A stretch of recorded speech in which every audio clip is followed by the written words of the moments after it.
Замена стойчек стабилизатора Sonata LF. После схода снега застучал в подвесочке. Есть код по STR. Буковка R правая сторона, буковка L в конце левая сторона. Вот. Снимается тяга с крепления амортизатора и вот, крепление на стабилизаторе. Стабилизатор довольно толстый, рукой его не прожать. Вот. Поэтому оптимальней я тут соорудил такую приблуду. Сейчас покажу. Получается такая лопатка, труба, удлинитель. И вставляю вот в подрамнике есть крепление рычага. Вот, туда вот завожу это все дело. И получается давлю на стабилизатор вниз. Вот.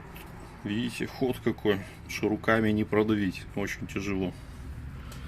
Вот такой вот момент, нигде не видел, кто как меняет.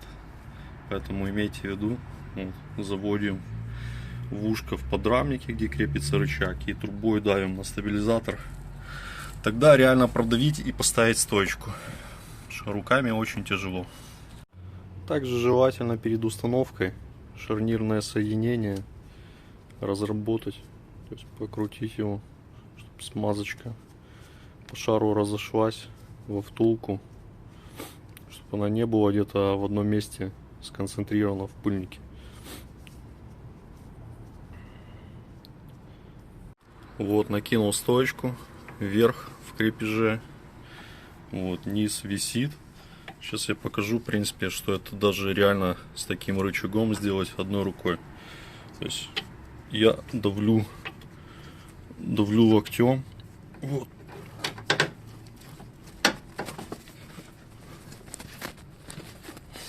И фактически чуть-чуть придавить, ну, конечно, неудобно. Тяга будет на своем месте. Что имейте в виду, кто хочет поменять самостоятельно. Такой вариант замены. Родная стойка стабилизатора крепилась гайкой на 19. Вот, STR-чик идет с гаечкой на 17. Поэтому нужно две головки. Если родные еще стойки 19, STR на 17. Если палец в шаровом прокручивается, что на оригинале, что на STR, есть еще дополнительно проточка под ключик на 8. Вот, удерживаем шар и откручиваем гайку. Мои гайки на 19 были в хорошем состоянии, поэтому я дал предпочтение гаечкам на 19. Они более массивные. Теперь остались про запас. Все, стойка затянута сверху, снизу. Можно ставить колесо, ехать проверять.